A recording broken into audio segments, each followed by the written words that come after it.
What is going on, everyone? Badger here. Sure to like and sub, and let's get into this. If you missed it the first time around, to put it bluntly, a family went to Walt Disney World, spent over $300 for an expensive meet and greet, and when they went to meet the evil queen from Snow White, it was a trans queen. It was, of course, not a biological female, not a female. It was a man, a biological male, which, all about inclusion, DEI these days. So this is not surprising. And obviously, everyone wants to point out that, yes, we know men and women, based on height and stature, play Mickey and Minnie and the costume characters. But at a certain point, you draw the line. And the obvious comparisons here would be, oh, so can white actors put on some blackface? Can a white woman put on some blackface and play Tiana? No. Okay, so what are we doing here? Here, of course, is just some footage here. You're my favorite evil queen. Me too. Oh my god. I'm also my favorite. We have so much. It's got a lot of views, and that led to, and you can see here, over the weekend, we received information from a cast member at Walt Disney World who claimed that the performer playing the evil queen at Walt Disney World's Artist Point, located in Wilderness Lodge, was a trans icon. Following this statement, along with some implication that the cast member might know the person who plays the evil queen, we reached out for public comments. And this person, I was going to show you this actual whole interaction, but at Somewhat Nerdy has protected their tweets, so now I cannot see them. But here is where WDW Pro reaches out to them and says, I'm glad to hear your coworker is an amazing person. Please let this person know we wish them the best. You seem to think that this is groundbreaking and thus newsworthy. Come on, would you like to come on and please would you talk to us? And they said yes. And so here we have pleasantly the Walt Disney World cast member agreed to their conversation request. And here is the full unedited conversation. And I think the brevity of this conversation shows you just when they say that they'd be willing to talk and all that, just how much they're not actually willing to talk, because under the barest of scrutiny, all of it falls apart. So here Pro asks, hello there. We were wondering if you'd be interested in providing a comment or interview on the evil queen situation. We'd love to present your viewpoint in a fair way. Let me know if you'd be willing. And the cast member says, hi, I appreciate you reaching out. I would be willing to comment and answer as long as the questions are ones I am actually allowed to answer. As we all know how airtight Disney is with confidential information, I don't want to risk the safety or privacy of my coworker, nor do I want to risk either of us potentially losing our careers over people throwing a fuss over their identity. Oh, more like when people go to see the evil queen, bring their children, all that. They don't want the evil queen to have a penis, because queens are what you call females, and females don't have penises. I know this is crazy and groundbreaking, and I know this is a bold, hot take statement from me, but there it is. That's the issue. Pro, do you want to fashion your own statement that you think is as safe as possible? Then I could ask you questions and you let me know if they're okay. We will give your comments in full without censorship, which is probably more than you'll get from the other side. The cast member says, the only thing I personally feel safe saying as a statement is that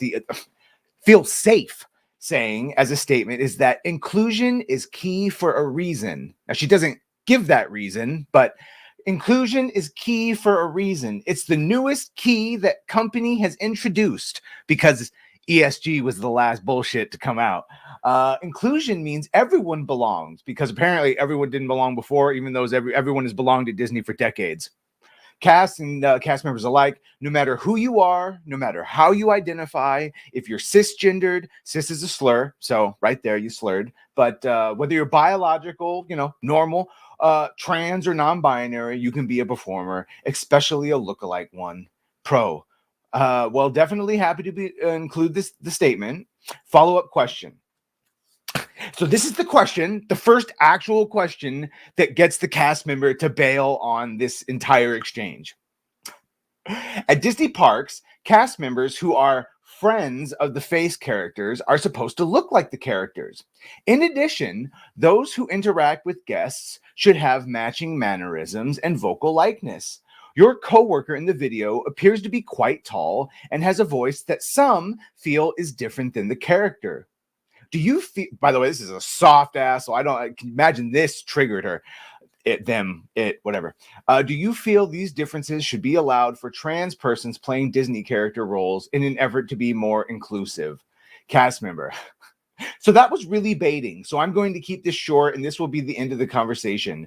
Casting liked them enough to give them the role. That's what matters the most. I'm not going to be comfortable answering anything else. The initial post you did felt like it's targeting hate toward them, and they just love doing their job and making guests happy and performing. Well, the problem is I don't think it's making guests happy, and I'm glad you're performing, but you go perform in a drag club. You don't have to actually be the queen. And this is what's coming to this next part, is that now it's just another job of a fucking man taking a job from a woman. So like, this is all it is. Like, I'm glad that your job is happy, but now an actual woman doesn't get that role. Here we have perhaps even more intriguing than this cast member's response to the Evil Queen situation were the responses of two young women who work at Walt Disney World and play the role of face characters that interact with guests in meet and greet situations. And they're protecting their identities, but here's their thoughts of actual women who work there, not ones pretending and playing make-believe. I mean, of course, playing make-believe at Disneyland is par for the course, but this might be a bridge too far. Shout out, Hayden.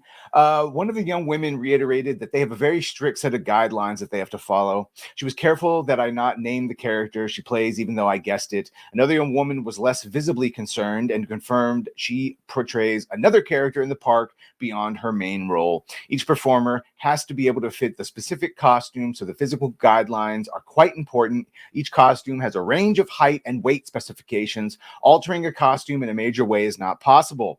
Guests expect the characters to have a uniform look. Cast members who play main characters like Snow White or Cinderella can lose the ability to play the character if they don't keep a certain set of parameters.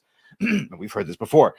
Even those playing a character like Mickey or Goofy or Pluto have to maintain a certain build, but those parameters have more flexibility because of the nature of the costume. In other words, if you're a skinny ass 5'4" dude and or woman, and you can pull off the mannerisms, you can play Minnie. I don't care. You play Mickey. I don't care. You're in a costume. It's full on. We've known that forever. There's the famous picture of the Minnie with her helmet off and the dude with the mustache smoking. That's France Disneyland, actually. But actual face characters, it's just different. There is a line. Like I said, there's actual biological women that now can't get that role because 5 foot, way more than 10 dude is doing it.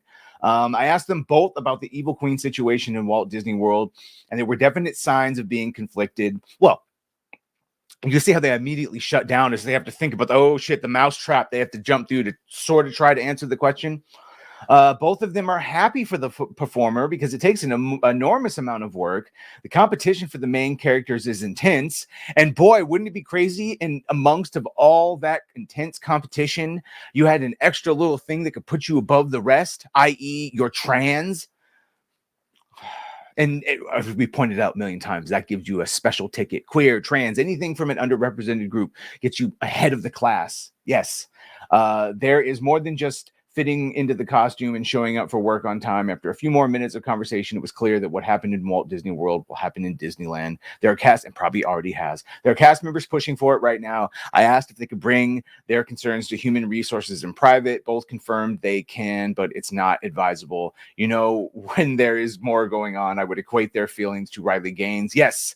I believe both are sincere in their support of a fellow cast member. However, it is clear that losing a female main character to a male performer hurts and creates additional barriers. Women, you are allowed. See, this is the thing. You got to get right past it. You are allowed to hold on to your spaces. This is why J.K. Rowling has been talking about. Don't let this shit regress. Actual women's rights, actual women's struggle and suffrage. Don't do it. Don't do it. Let me mansplain to you. Don't do it. Yeah, anyway, there aren't that. I mean, you can do it if you want. It seems like a dumb idea because men are certain fucking. If you notice, all this trans stuff is only on the biological women getting shit taken. There's no trans women really taking anything from men because we don't even play with that. First of all, what are they doing? Not any of them really beating out the male lifting competitions or suddenly smashing us on the sports. And most of the times when the women bros come up and it's like, yeah, hi, bro. It's nothing. It's just only on one direction. So just watch out for it, ladies. There aren't that many roles for taller women at the Disney parks.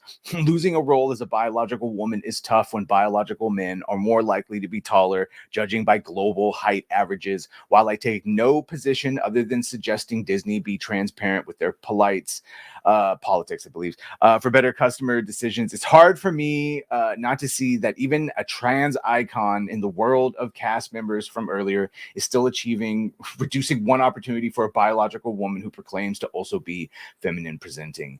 Given that many of the roles at Disney's parks are almost exclusively tall biological men, it's yet another situation where biological women are stuck in a tough situation. Yeah. And we keep condoning it. We keep letting it happen. Let's go back to protecting women. No asterisk, no cis, no biological, just women. That is also what Riley Gaines points out, is that we feel the need to say, oh, a biological. Well, no. A woman is, first of all, obviously, everything's biological, but unless you're a robot, then that's a whole nother conversation. Women's spaces, women's rights, that actually needs to be protected. We got to draw the line somewhere, and I guess this is it. Just like you wouldn't want a female performer to put on blackface, a white female performer to put on blackface and be Tiana, I don't think a man should pretend to be the evil queen. And yeah, that's it. Let's just have a return to sanity. Just a small return to sanity. Make sure to like, share, and sub. If you have done that, thank you. If you're going to do that, thank you. And well, bye.